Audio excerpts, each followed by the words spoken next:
Friends, आज physics के fourth lecture में आपका स्वागत है। कल हम लोग मोल के बारे में पढ़ रहे थे। अमाउंट ऑफ सब्सटेंस का यूनिट है मोल। तो हम लोग देखे थे कि अमाउंट जो हम लोग रिलेट करते हैं, कोई भी सब्सटेंस का अमाउंट तो वॉल्यूम से रिलेट होता है, मास से रिलेट होता है और नंबर से रिलेट होता है। तो मोल भी इन्हीं सभी से रिलेटेड है, कनेक्टेड है। एक मोल बराबर हम लोग देखे थे कि एवोगाड्रोस नंबर 6.022 × 10⁻23 पार्टिकल्स के बराबर होता था। फॉर्मूला वेट यानी एटॉमिक वेट, मॉलिक्यूलर वेट या आयनिक वेट को ग्राम में जब लिख देते थे तो उसके बराबर होता था। यहां आप इस बात को ध्यान देंगे कि एटॉमिक वेट इन ग्राम बोला जा रहा है, यानी एटॉमिक वेट को हम ग्राम में लिखेंगे। एटॉमिक वेट एक दूसरे यूनिट में लिखा जाता है जो कि एक एटम का मास होता है। उसके बारे में अभी आगे पढ़ेंगे हम लोग। अभी आज जो हम लोग पढ़ेंगे वो मोल से कुछ क्वेश्चंस देखते हैं। जैसे अगर हमसे पूछा जाए question, what is the number of molecules in 4.4 gram CO2। ये क्वेश्चन है, what is the number of molecules in 4.4 gram CO2। लेकिन इसमें हम सबसे पहले हम कुछ नहीं सोचेंगे, सबसे पहले हम 1 मोल CO2 सोचेंगे कि 1 मोल CO2 का मतलब क्या होगा। अगर CO2 के में हम जाए तो CO2 जो बना हुआ है वो 1 कार्बन से बना हुआ है प्लस 2 ऑक्सीजन से बना हुआ है। तो एक कार्बन का एटॉमिक वेट 12 हम लोग पढ़े हैं कि कार्बन का एटॉमिक नंबर 6 और मास नंबर 12 होता है। और ऑक्सीजन का हम लोग जानते हैं कि एटॉमिक नंबर 8 और मास नंबर 16 होता है। यह कार्बन का 12 और 2 ऑक्सीजन है तो 2 × 16 हो गया। तो ये 12 + 32 यानी 44 ग्राम होता है। ये 44 होता है इसका मॉलिक्यूलर वेट। तो जब हम यही मॉलिक्यूलर वेट को 44 को ग्राम में लिखेंगे तो ये 1 मोल का मास हो जाएगा, यानी 1 mole carbon dioxide equal to 44 gram होगा। उसके बाद हम जब मॉलिक्यूल्स में लिखेंगे तो 0.622 × 10⁻23 मॉलिक्यूल्स होगा। अगर वॉल्यूम की बात करेंगे तो 22.4 या 22,400 cc क्यूबिक सेंटीमीटर इतना एट STP लिखना होगा या NTP। अब हम लोग को देखेंगे कि 1 मोल में 44 ग्राम है, 1 मोल में इतने मॉलिक्यूल्स है। तो अगर हमसे पूछा जाए कि कितना मॉलिक्यूल्स का मास होगा 44 ग्राम, या जब हम 44 ग्राम कार्बन डाइऑक्साइड लेंगे तो 44 ग्राम कार्बन डाइऑक्साइड में इतने मॉलिक्यूल्स हो, या 44 ग्राम कार्बन डाइऑक्साइड का STP NTP पे इतना वॉल्यूम होगा। ये सारा एक दूसरे के इक्विवेलेंट है।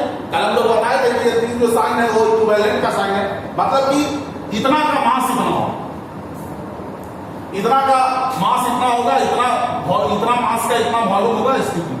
तो हम लोग इस रिलेशन का यूनिटरी मेथड में इस्तेमाल कर सकते हैं। हम लोग को इतना ग्राम CO2 में मॉलिक्यूल्स पता करना है और हम लोग को पता क्या है कि 44 ग्राम में इतना होता है। तो हम since in 44 gram CO2 there are 6.022 × 10⁻23 molecules, hence in 1 gram में डिवाइड हो जाएगा।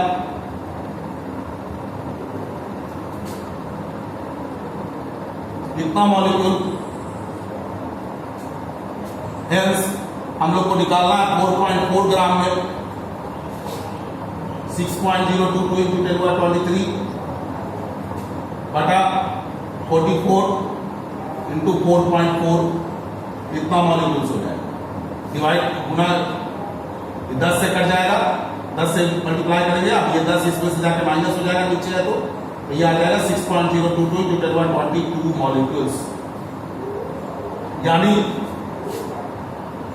4.4 ग्राम कार्बन डाइऑक्साइड में कितने मॉलिक्यूल्स होंगे, ये हम लोगों ने निकाला। हम लोग को ये भी कह सकता था कि 4.4 ग्राम में कितना वॉल्यूम होगा STP पर, ऐसा भी बोल सकता था। सेम हम लोग फॉर्मूला लगाते, खाली लिखते 44 ग्राम में इतना मॉलिक्यूल्स के लिए जगह लिखते कि 44 ग्राम कार्बन डाइऑक्साइड का जो वॉल्यूम है वो 22.4 लीटर है, इसलिए एक का डिवाइड हो जाता है। फिर ऐसे करके हम लोग वॉल्यूम निकाल लेते। तो इस तरह से भी हम लोग बना सकते थे। और इसी के लिए अब अलग से आपको एक फॉर्मूला याद रखना नंबर ऑफ मॉलिक्यूल्स का फॉर्मूला पूछेगा तो नंबर ऑफ मॉलिक्यूल्स में गिवन वेट हो गया बटा molecular mass into Avogadro number. ये फॉर्मूला हो गया, ये एवोगाड्रो नंबर, ये गिवन मास, ये मॉलिक्यूलर मास, ये गिवन मास हो गया, ये मोलर मास हो गया, यानी जिसको हम 1 मोल का मास कहते हैं, और ये एवोगाड्रो नंबर। मोलर मास यानी फॉर्मूला पे 18 ग्राम। तो इस तरह से हमें फॉर्मूला याद रखना पड़ेगा। उसी तरह से जब वॉल्यूम की बात आएगी तो वॉल्यूम के लिए एक अलग फॉर्मूला याद रखना होगा। तो इस तरह से अगर आप यूनिटरी मेथड से बनाएंगे तो ये क्वेश्चन आसानी से बन जाएगा।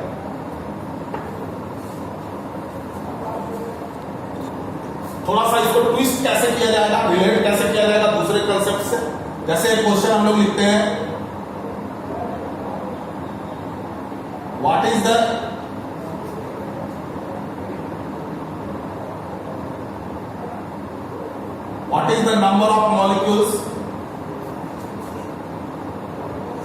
number of molecules present in 1 cc water?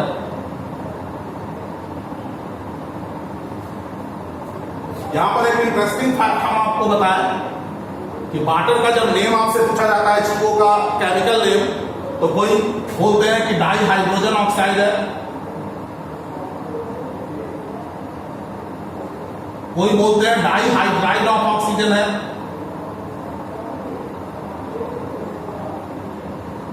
कोई बोलते हैं ऑक्सीजन डाई हाइड्राइड है। लेकिन ये सारा गलत है। अकॉर्डिंग टू IUPAC, आप सुने होंगे नाम IUPAC, international union of pure and applied chemistry, इसका फुल फॉर्म होता है। इसका जो वाटर का नाम है ऑक्सीडेन, इसको लिख लीजिए, oxidane is the name of water. Then हम क्वेश्चन पे आते हैं कि what is the number of molecules present in 1 cc water. तो अगर हम जब 1 मोल वाटर की बात करेंगे तो इसका वाटर का जब बात करेंगे तो वाटर जो है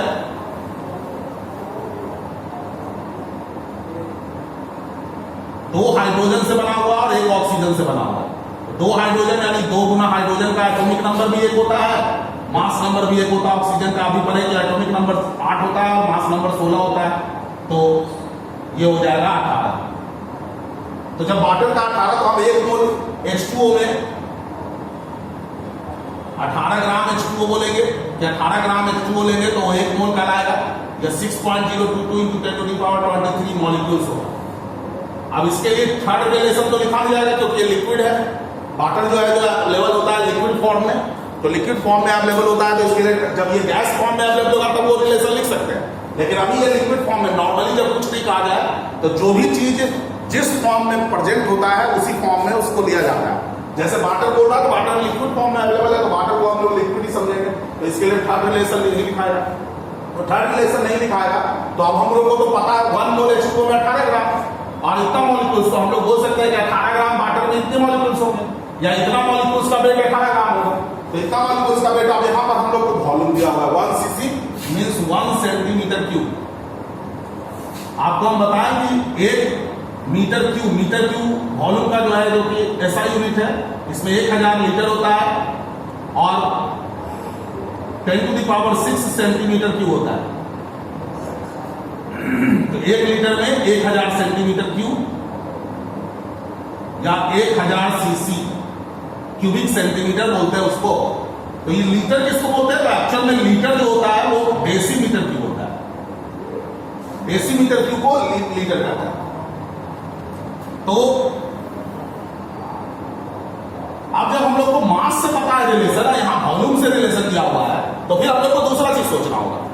तो आप लोग पढ़े होंगे एक रिलेशन जो अभी थोड़ा देर पहले भी आया था कि डेंसिटी नाम का चीज एक पढ़े। और क्वेश्चन में ये भी चीज है कि जो आपको पता रहेगा वो क्वेश्चन में देगा नहीं, वो आपको सोचने के लिए जाएगा। तो डेंसिटी बराबर हम लोग पढ़े हैं mass into mass by volume. तो यहां से अगर आप लोग मास बराबर निकाले तो वॉल्यूम इनटू डेंसिटी होता है। वॉल्यूम इनटू डेंसिटी, तो वॉल्यूम इनटू डेंसिटी होता है मास बराबर। और हम लोग को पता होना चाहिए कि डेंसिटी ऑफ वाटर, डेंसिटी को रो से दिखाते हैं, डेंसिटी ऑफ वाटर जो होता है 1 ग्राम पर सेंटीमीटर क्यूब होता है। 1 ग्राम पर सेंटीमीटर क्यूब। अब यहाँ वॉल्यूम हम लोग को पता है और डेंसिटी हम लोग को पहले से पता है, याद है, क्योंकि हम लोग जानते हैं। तो डेंसिटी जब पता है तो वॉल्यूम बराबर 1 सीसी और डेंसिटी 1 ग्राम पर सीसी यानी सेंटीमीटर क्यूब, ये कट गया 1 ग्राम। यानी हम लोग को ये वाटर 1 सीसी वाटर मतलब 1 ग्राम में ही निकालना है। तो अब जब पता हो गया तो हम लोग रिलेशन लगा लें। 1 ग्राम में हमको यानी 1 सीसी वाटर में हम लोग को नंबर ऑफ मॉलिक्यूल्स निकालना है, 1 ग्राम में निकालना है। 1 ग्राम में तो 18 ग्राम में इतना पता है, तो सिंस 18 ग्राम में इतना मॉलिक्यूल्स, हेंस 1 ग्राम में 6.022 × 10⁻23/18 डिवाइड करेंगे इधर लाइन में इतने मॉलिक्यूल्स। इसको और भी आगे बढ़ा सकता है, इसमें हम थोड़ा ज्यादा ध्यान इसलिए दे रहे हैं बिकॉज ऑफ की आपको ये केमिस्ट्री के भी शुरुआत बेसिक्स में काम कर जाएगा। जब आपका केमिस्ट्री का लेक्चर स्टार्ट होगा तो उसमें बेसिक्स आपको समझने में आसानी होगा, क्योंकि केमिस्ट्री का बेस ही मोल है।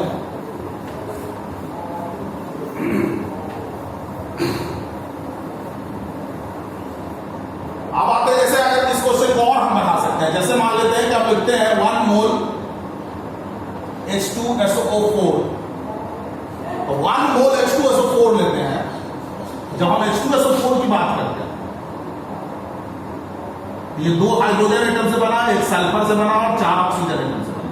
तो इसकी मास की बात की जाएगी तो 2 हाइड्रोजन यानी 2 × 1, हाइड्रोजन का एटॉमिक नंबर भी 1, मास नंबर भी 1, सल्फर का एटॉमिक नंबर 16, मास नंबर 32 और ऑक्सीजन का एटॉमिक नंबर 8 और मास नंबर 16। तो यहां प्लस सल्फर का 32 और प्लस ये 4 × 16, ये टोटल मिला के हो गया 98। तो 98 क्यों हुआ? तो हम 1 मोल सल्फर की जब बात करेंगे तो 98 ग्राम बोलेंगे।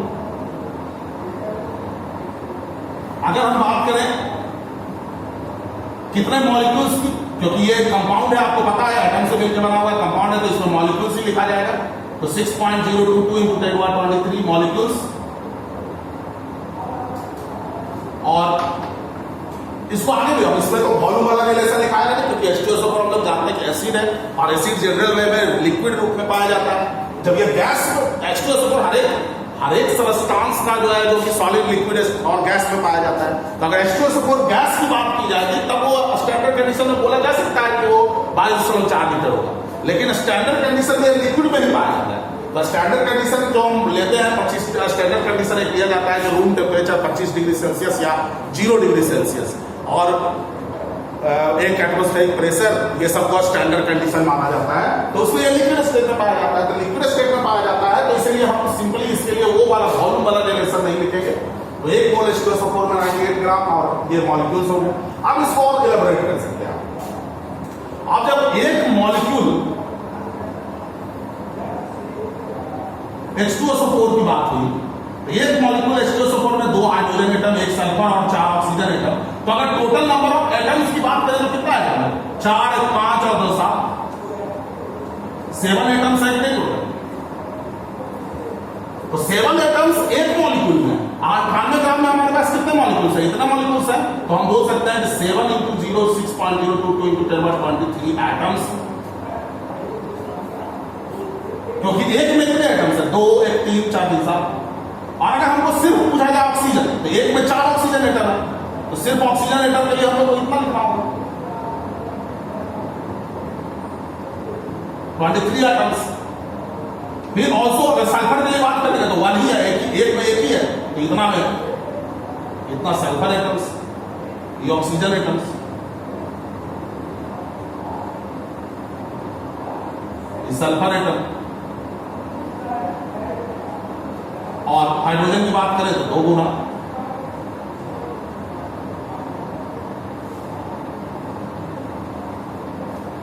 और आगे बढ़ सकते हैं। अब यहां से आपसे क्वेश्चन पूछेगा कि 9.8 ग्राम में कितने हाइड्रोजन एटम, ऐसे क्वेश्चन पूछेगा। तो हम बोलेंगे 98 ग्राम में इतने हाइड्रोजन एटम है, तो इसलिए एक में, इसलिए 9.8 में हम सिंस स्क्वायर करके बना लेंगे। अगर आपसे पूछेगा ऑल्सो और जाएगा अंदर इलेक्ट्रॉन कितने हैं, तो जब हमको जिस सीखना होगा कि इसमें इलेक्ट्रॉन कितना पाया जाता है, तो इलेक्ट्रॉन के लिए और अंदर जाना होगा कि हाइड्रोजन का एटॉमिक नंबर 1 है, इसका मतलब इसमें 1 इलेक्ट्रॉन है, 1 प्रोटॉन भी है। सल्फर का एटॉमिक नंबर 16 है, तो इसमें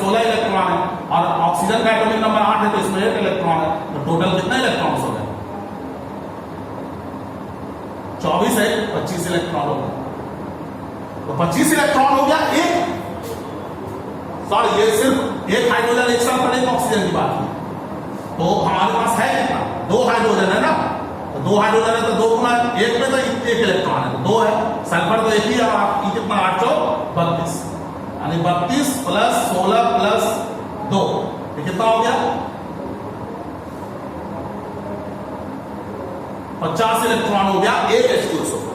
तो एक H2SO4 में 50 इलेक्ट्रॉन एक H2SO4 में, तो हमारे पास एक मोल में तो इतना मॉलिक्यूल्स है ना, तो फिर इसमें 50 से गुना करना होगा। तो इस तरह से इसको हम लोग, तो आगे क्वेश्चन आपसे पूछेगा कि 9.8 ग्राम में कितने 9.8 ग्राम H2SO4 में कितने इलेक्ट्रॉन्स हैं, या इतने जितने इलेक्ट्रॉन्स है उसमें कितना चार्ज है, तो ये सब तो आगे की बात है, लेकिन कितने इलेक्ट्रॉन्स है यहीं से निकलेगा, कितने इलेक्ट्रॉन्स है, तो 98 ग्राम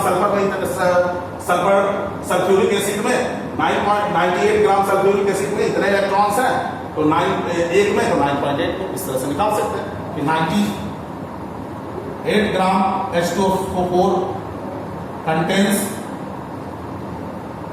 80 into 6.022 into 10⁻23 electrons, since इसके for 1 में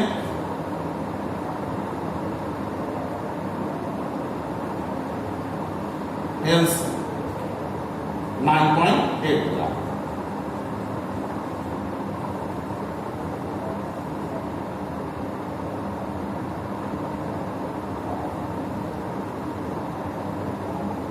ये इसमें चला जाएगा मल्टीप्लाई, 10 से कटेगा फिर वही गुना करेंगे आंसर है। तो इस तरह से मोल में कुछ क्वेश्चंस और करवाए जाएंगे, आपको दिया जाएगा असाइनमेंट में क्वेश्चन, उसको आप बनाएंगे और फिर सॉल्यूशन भी करवाएंगे जिससे आपको समझ में आएगा। तो हम लोग समझे एक मोल का मतलब हम लोग को आना चाहिए, तो उसके लिए हम लोग को कुछ बातें याद होनी चाहिए, जिसमें खास करके एटॉमिक वेट और एटॉमिक नंबर याद होना चाहिए। एटॉमिक वेट याद रहेगा तभी हम लोग मॉलिक्यूलर वेट याद रख पाएंगे, तो कम से कम आप लोग को 20 तक याद रखना चाहिए। Lithium, beryllium, boron, carbon, nitrogen, oxygen, chlorine, neon, इस तरह से याद रखना चाहिए आपको, और धीरे धीरे प्रैक्टिस से याद हो जाता है।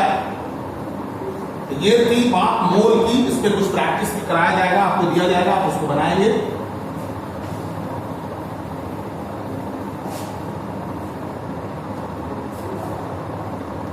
अब आते हैं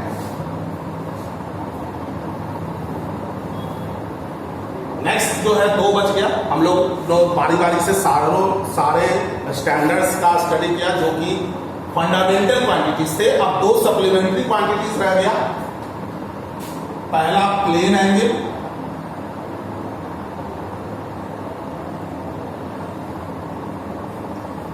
दूसरा सॉलिड। प्लेन एंगल को जनरली थीटा से दिखाते हैं, लेकिन अल्फा बीटा गामा कुछ से भी दिखा सकते हैं जरूरत के हिसाब से, जहां ज्यादा वेरिएबल का जरूरत होगा।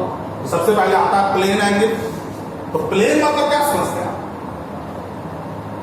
प्लेन मतलब ये 2 dimensional figure.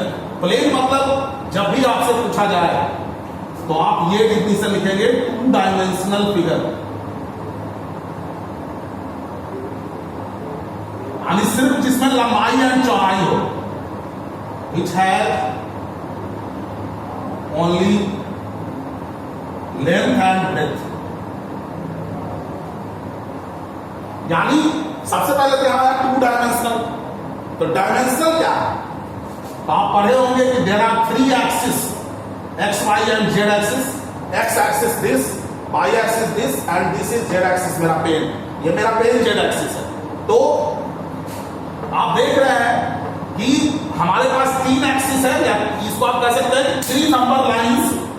These are 3 number lines which are mutual perpendicular to each other, जो कि एक दूसरे से परपेंडिकुलर यानी 90 डिग्री का एंगल बना रहे हैं। ये जब हम पेन रख रहे हैं तो ये भी देखिए 90 डिग्री का एंगल बना रहा है, ये भी 90 डिग्री का एंगल बना रहा है। तो दीज आर नंबर लाइंस, क्योंकि ये जो बीच वाला पॉइंट है ये 0 है, इसका भी 0 है, इसका भी 0 है, और ये ऊपर वाले का भी 0 है। इधर निगेटिव इधर पॉजिटिव। जब आप नंबर लाइन खींचे होंगे कभी देखे होंगे कि एक जगह 0 लिखते होंगे, इसके राइट हैंड साइड पॉजिटिव, इसके लेफ्ट हैंड साइड निगेटिव। तो 3 नंबर लाइंस को जब हम एक दूसरे से परपेंडिकुलर सजाते हैं तो एक एक्स एक्सिस कहलाता है, एक वाई एक्सिस कहलाता है, और एक जेड एक्सिस कहलाता है। आपको ये बता दें कि कोई जरूरी नहीं है कि एक्स हो, ये वाई हो, ये भी एक्स हो सकता है, ये भी वाई हो सकता है, लेकिन कंडीशन क्या है?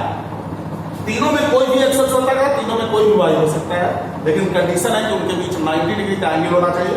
90 डिग्री का एंगल भी आप बाद में पढ़ेंगे जाके कि 90 डिग्री का एंगल भी नहीं रहेगा तो कोई बात नहीं है, लेकिन अभी आपको यही करना है कि 90 डिग्री का एंगल होना चाहिए, उनके बीच 90 डिग्री का एंगल होना चाहिए। तो एक एक्स एक्सिस, एक वाई एक्सिस और एक जेड एक्सिस। तो इसमें देखिए ये जो कहलाएगा वन डायमेंशन कहलाएगा, जिसमें सिर्फ लंबाई होगा, रॉड वन डायमेंशनल होगा। लेकिन जैसे टू डायमेंशनल की बात आएगी तो ये एक्स वाई दो डायमेंशन, देखिए लंबाई और चौड़ाई एक रिप्रेजेंट होगा। ये टू डायमेंशनल फिगर प्लेन कहलाएगा, प्लेन ये एक्स वाई प्लेन कहलाएगा, ये वाला जेड एक्सिस है तो ये एक्स जेड प्लेन कहलाएगा, और ये वाई जेड प्लेन कहलाएगा। तो इस तरह से ये एक्स जेड ये प्लेन हुआ, तो इसलिए आप इसको कहेंगे टू डायमेंशनल फिगर है जिसमें सिर्फ लेंथ और ब्रेथ। तो प्लेन एंगल मतलब ये भी प्लेन एंगल यानी टू डायमेंशनल एंगल होगा, जिसको आप एंगल कहते आ रहे हैं अभी तक। लेकिन अब थोड़ा उसका स्टैंडर्ड, क्योंकि आगे सॉलिड एंगल पढ़ना है तो इसको डिफरेंशिएट करने के लिए आपने अभी तक सिर्फ एंगल पढ़ा, और एंगल का मतलब यही आप प्लेन एंगल जानते थे। लेकिन अब हमको चूंकि सॉलिड एंगल भी पढ़ना है इसलिए यहां नाम लिखना जरूरी है, प्लेन एंगल। तो आप लोग पढ़े हैं एंगल, तो एंगल का डेफिनेशन क्या होता है? तो एंगल का डेफिनेशन हम लोग तो सीधे पढ़े थे कि दो लाइन जब मिलते हैं और उसमें जो इंक्लिनेशन प्रोड्यूस होता है, झुकाव प्रोड्यूस होता है, उसको एंगल कहते हैं, जब हम लोग ज्योमेट्री में जो डिफिनेशन पढ़ते हैं। लेकिन यहां पर थोड़ा सा डिफरेंस है। जैसे यहां पर हम लोग बोलते हैं कि जैसे ये कोई सर्किल है, तो सर्किल है तो ये इसका आर्क होता है, और ये इसका रेडियस है, ये इसका आर्क है। तो आर्क और रेडियस के रेशियो को हम लोग प्लेन एंगल कहते हैं। Ratio arc length and radius, theta बराबर होता है, ये आर्क लेंथ अगर हम लोग लेते हैं एल, इसको एकदम याद रखना आपको, theta equal to L by R, यानी it is the ratio length, arc length and radius. अब आप कहेंगे कि देखिए इसका यूनिट यहां पर मीटर, यहां भी मीटर, मीटर मीटर कर दिया, 9 यूनिट हुआ कि नहीं हुआ? लेकिन इसमें एसआई सिस्टम में इसके यूनिट को मान लिया गया और इसको कहा जाता है रेडियन। अगर आपसे पूछा जाए कि एमकेएस में इसका क्या यूनिट होगा, ध्यान रखें, एमकेएस में इसका क्या यूनिट होगा, सीजीएस में क्या यूनिट होगा, एफपीएस में क्या यूनिट होगा, तो आप कहेंगे 9 यूनिट। मतलब इसके FPS, MKS, metre kilogram second, centimetre gram second, foot point second, इसमें इसका प्लेन एंगल का क्या यूनिट होता है, तो कहेंगे 9 यूनिट। सिर्फ एसआई में होता है रेडियन। जब हम इस थीटा के मैक्सिमम वैल्यू पे जाएंगे तो आर्क, जैसे इसका ज्यादा, सबसे ज्यादा वैल्यू ऊपर वाले का वैल्यू बड़ा होगा, नीचे वाले का वैल्यू जब छोटा होगा, मतलब किसी भी चीज को आप डिवाइड करते हैं तो नीचे जितना बढ़ाते जाते हैं उतना वैल्यू घटता जाता है, नीचे जितना बढ़ाएंगे उतना वैल्यू घटते जाएगा, और ऊपर जितना बढ़ाएंगे तो वैल्यू बढ़ता जाएगा, ऊपर जितना बढ़ाएंगे तो वैल्यू बढ़ता जाएगा। तो वही बात है कि अगर हमको इसका वैल्यू बढ़ाना है तो ऊपर वाले को बढ़ाना होगा, नीचे वाले को घटाना होगा। तो नीचे वाले को घटाना संभव नहीं है। क्यों नहीं संभव है? क्योंकि रेडियस क्या होता है, कांस्टेंट होता है, रेडियस हमेशा बराबर होता है, कहीं चेंज नहीं करता है, सब जगह सेम होता है। तो रेडियस क्या है, कांस्टेंट है। लेकिन लेंथ मैक्स तो हम किसको बढ़ा सकते हैं, तो हाँ आर्क लेंथ को हम बढ़ा सकते हैं। कितना बढ़ा सकते हैं, तो सबसे मैक्सिमम कितना बढ़ा सकते हैं, 2 pi R, arc length 2 pi R, तो 2 पाई आर जी। अब ये 2 पाई आर रेडियस अगर आर से दिखाते हैं या स्मॉल आर से दिखाते हैं, यहां से आर कट गया, 2 पाई, पाई का आप जानते हैं कि पाई रेडियन इक्वल होता है एक एंगल में 180 डिग्री, यानी पाई रेडियन को जिसका वैल्यू 22/7 होता है एसआई यूनिट में, उसका पाई रेडियन इक्वल होता है 180 डिग्री। ये आप कन्वर्जन में भी सीखे। तो ये 2 पाई रेडियन जो है, यानी ये जो मैक्सिमम प्लेन एंगल का वैल्यू होता है 2 पाई, जिसको कि हम 360 डिग्री कहते हैं। तो ये डिग्री में 360 डिग्री है, रेडियन में एसआई यूनिट में 360 डिग्री को लिखना होगा आपको तो 2 पाई लिखेंगे। 180 डिग्री को एसआई यूनिट में लिखना होगा तो पाई लिखेंगे, पाई रेडियन, ये नहीं कि 180 डिग्री लिखेंगे। तो ये हम लोग कहें कि थीटा का यानी प्लेन एंगल का मैक्सिमम वैल्यू 2 पाई हो सकता है। हालांकि इसको तो हम रिप्रेजेंट कर ही सकते, जैसे ये एक बार घूमे तो 360, 2 बार घूम गए तो 720, तो वो तो हो सकता है, लेकिन वो तो घूम रहे ही है ना, घूमते रहेंगे। तो इससे हम कह सकते हैं कि थीटा का मैक्सिमम वैल्यू है 2 पाई। ये हो गया प्लेन एंगल। अब हो गया सेकंड, इसके बाद है सॉलिड एंगल। ये 2 डायमेंशनल है, वो 3 डायमेंशनल है। अगर हम यहां सर्कल की जगह पे बना दें एक स्फीयर,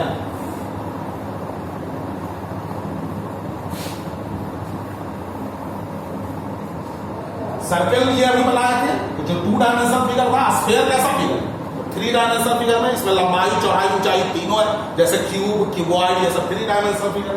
तो जब आप अगर स्फीयर को आप ऐसे काट देंगे, थोड़ा सा इसका पार्ट लेंगे, तो किस तरह का पार्ट मिलेगा, इस तरह का पार्ट मिलेगा। अगर इस सारे को यहां पर ऐसे मिलाएंगे तो किस तरह का एंगल मिलेगा, एक कोनिकल शेप का एंगल मिलेगा, इस तरह का गोल कोनिकल शेप का एंगल मिलेगा। जैसे आप कोन आप जानते हैं, कोन जानते हैं, तो इसका एंगल इस तरह का है, कोन कोनिकल शेप का। This angle is called solid angle, और सॉलिड एंगल को हम लोग ओमेगा से दिखाएंगे। ये ओमेगा है, ये भी ओमेगा है और ये भी ओमेगा है, लेकिन ये कैपिटल है, ये स्मॉल। तो इस तरह से जो कोनिकल एंगल बन रहा है, पहले ये समझने वाला है कि ये कोनिकल शेप का जो एंगल बन रहा है यही सॉलिड एंगल। लेकिन डिफिनेशन ये नहीं है कि ऐसे बोल देंगे कि ये कोनिकल एंगल बन रहा है, ये किसी भी चीज का फिगर का बन सकता है। जैसे मान लीजिए कि ये खिड़की है, तो खिड़की का जो ऐसे पेरीमीटर है, तो ये पेरीमीटर से आप इस पॉइंट में मिला दें ऐसे ऐसे, इस तरह का जो एंगल बना वो, इस तरह का एंगल जो बना वो सॉलिड एंगल। लेकिन ये डिफिनेशन नहीं है। सॉलिड एंगल हम लोग किसको कहेंगे, तो ये जो हम ये जो ऐसे ये जो काटे हम स्फीयर को, इसका कुछ सरफेस एरिया होगा,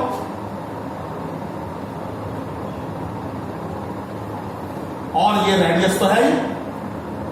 तो ये जो सॉलिड एंगल होता है वो सरफेस एरिया और रेडियस के स्क्वायर के बराबर होता है। Solid angle is equal to the ratio of surface area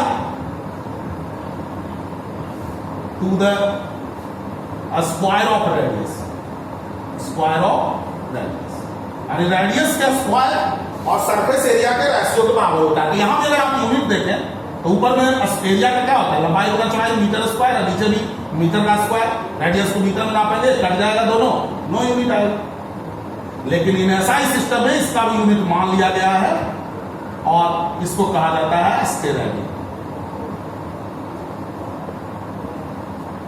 SI में से बाकी कोई भी यूनिट सिस्टम है, इसका कोई यूनिट नहीं होगा, सिर्फ एसआई यूनिट में होगा।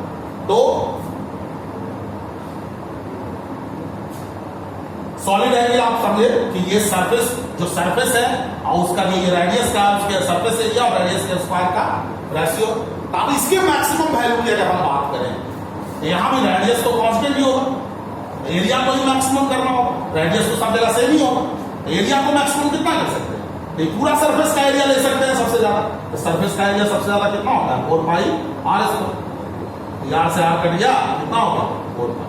यानी सॉलिड एंगल का सबसे मैक्सिमम वैल्यू होता है 4 पाई, और आप इसको 4 पाई ही बोलेंगे, यहां डिग्री नहीं बोलेंगे, क्योंकि डिग्री एंगल के लिए इस्तेमाल होता है, सॉलिड एंगल के लिए नहीं इस्तेमाल होता। तो ये हुआ सॉलिड एंगल, जिसको आप समझे होंगे। जैसे कोई भी ये बोर्ड ही एक एरिया, अगर हमको यहां सॉलिड एंगल बनाना है तो इससे एक लाइन खींच देंगे, ऐसे ऐसे लाइन खींच देंगे, और वो उस एरिया और रेडियस के स्क्वायर को सॉलिड एंगल के रेशियो को सॉलिड एंगल कहेंगे।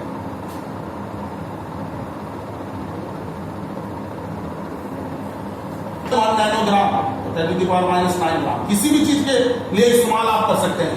कोई भी चीज का 1 नैनो न्यूटन यानी 10⁻⁹ किसी भी चीज के लिए हम इस्तेमाल कर सकते हैं, कोई भी फिजिकल क्वांटिटी के लिए, इन सभी का। किलो के बाद मेगा, कैपिटल एम से दिखाएंगे इसको, 10⁶। तो 1 मेगामीटर मतलब 10⁶। तो ये कुछ प्रीफिक्सेस है जो कि हम लोग को याद होनी चाहिए, पता होना चाहिए, जिससे कि हमको यूनिट के कन्वर्जन में आसानी हो। जैसे किलो सिर्फ किलोग्राम और किलोमीटर में नहीं है, वो किलो जो है जो किलो सेकंड भी हो सकता है, 1 किलो सेकंड, तो 10⁻³ सेकंड।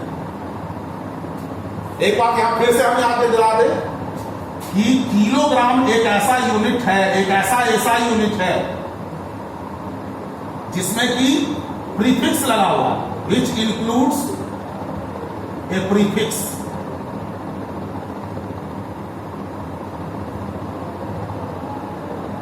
किलो 10⁻3। ये एक ऐसा एसआई यूनिट है जिसमें कि एक प्रीफिक्स लगा हुआ है, बाकी कोई ऐसा एसआई यूनिट नहीं है जिसमें प्रीफिक्स लगा हुआ है। ये क्वेश्चन में आता है इसलिए आपको बता रहे हैं।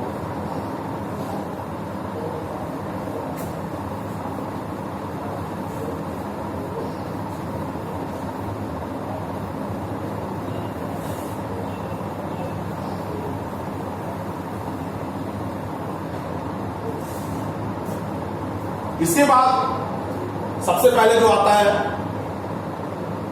जब हम लोग यूनिट पढ़ लिए तो यूनिट का कन्वर्जन आता है, एक यूनिट से दूसरे यूनिट में कन्वर्ट करने का जो तरीका है, क्या नियम है। तो कन्वर्जन या transformation of unit from one unit system to another unit system। कहता है कि कन्वर्ट करना है, ट्रांसफॉर्म करना है एक यूनिट को, कहां से, तो किसी एक यूनिट सिस्टम से दूसरे यूनिट सिस्टम में, ऐसा कन्वर्ट करना। तो कन्वर्ट करना है तो कैसे कन्वर्ट करेंगे, तो इसके लिए क्या प्रिंसिपल है, तो इसके लिए प्रिंसिपल है m इंटू यू बराबर कॉन्स्टेंट। ये n इंटू यू क्या है, तो कोई भी फिजिकल क्वांटिटी को हम लोग n इंटू यू में रिप्रेजेंट करते हैं। जैसे अगर हम फोर्स की बात करें तो 5 न्यूटन लिखते हैं, फोर्स एक फिजिकल क्वांटिटी है और 5 न्यूटन इसका मैग्नीट्यूड या वैल्यू कहलाता है। मैग्नीट्यूड या वैल्यू, हम लोग यहां फिजिक्स में मैग्नीट्यूड टर्म का इस्तेमाल ज्यादा करें, लेकिन आपको मैग्नीट्यूड मतलब समझना है वैल्यू। हम बोलेंगे what is the magnitude of force, then आप यहां पर 5 न्यूटन है, कहीं 10 न्यूटन होगा, कहीं 15 न्यूटन, 15 न्यूटन होगा, कहीं 16 न्यूटन होगा, जो भी होगा वो मैग्नीट्यूड का है, यानी वैल्यू का। Value of force is called magnitude here physics में। तो magnitude is consist of two, one is numerical value and other is unit. दो इसमें पार्ट होगा, एक न्यूमेरिकल वैल्यू होगा, दूसरा यूनिट होगा। कोई भी फिजिकल क्वांटिटी को दो पार्ट में रिप्रेजेंट करता है, एक किया जाता है, एक न्यूमेरिकल वैल्यू और एक यूनिट। ये वही है, ये उसका न्यूमेरिकल वैल्यू और ये यूनिट। तो n इंटू यू कांस्टेंट का क्या मतलब कि ये कहता है कि बाई चेंजिंग, ये पूरा क्या है, मैग्नीट्यूड है, तो by changing the unit magnitude of a physical constant, magnitude of a physical quantity does not change, the magnitude remains fixed, remains constant or fixed। क्या लिखे हम कि बाई चेंजिंग द यूनिट, यानी अगर हम यूनिट चेंज करते हैं, unit में परिवर्तन करते हैं, जैसे 1 मीटर बराबर 100 सेंटीमीटर, तो यूनिट परिवर्तन करते हैं तो उसके मैग्नीट्यूड ऑफ फिजिकल क्वांटिटी में कोई चेंज नहीं होता, यानी उसके वैल्यू में कोई परिवर्तन नहीं होता। द मैग्नीट्यूड रिमेन्स कांस्टेंट या फिक्स, यानी मैग्नीट्यूड, जैसे अगर इसको आप समझना चाहें तो कैसे समझें,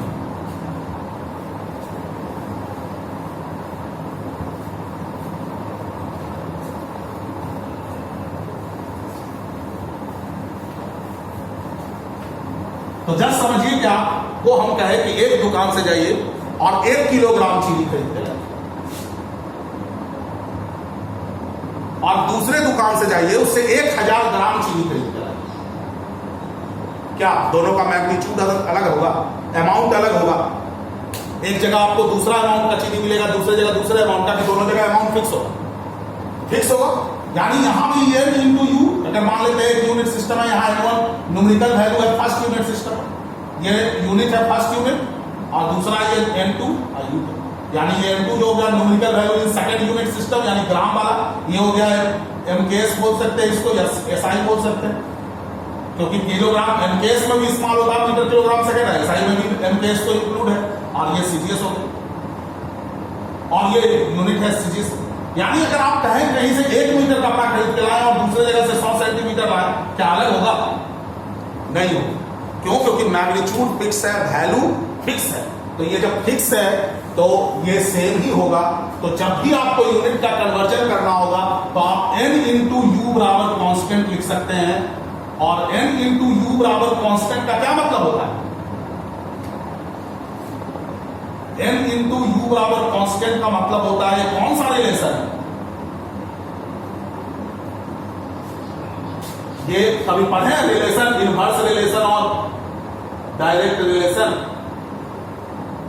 x y equal to constant. यहां रिलेशन x को जितना आप गुना कीजिएगा, जैसे हमको हमेशा 16 लाना है तो 2 इंटू 8 करना होगा। अगर इसको 4 कर दें तो इसको बढ़ा दिए तो इसको घटाना पड़ा। अगर इसको दुगुना बढ़ाए तो इसको 4 दुगुना घटाना पड़ा, तब 16 होगा। इसको अगर 4 गुना बढ़ा दिए तो इसको 4 गुना घटाना पड़ेगा। इसको अगर 4 गुना बढ़ा दिए तो इसको 4 गुना घटाना पड़ेगा, तभी ये कांस्टेंट है। यानी ये इनवर्स रिलेशन जाता है कि इसको दुगना करेंगे तो इसको आधा करना पड़ेगा। ये रिलेशन है, वो समझ लेंगे आप लोग। अभी जस्ट जब भी n इंटू कॉन्स्टेंट है, n इंटू यू बराबर कॉन्स्टेंट है, तो इसमें बराबर हम लोग लिख सकते हैं n1 u1 बराबर n2 u2। यानी जैसे हम 2 गुना 8 बराबर लिख सकते थे 4 गुना 4। मतलब इसका कहने का मतलब है कि n1 is the numerical value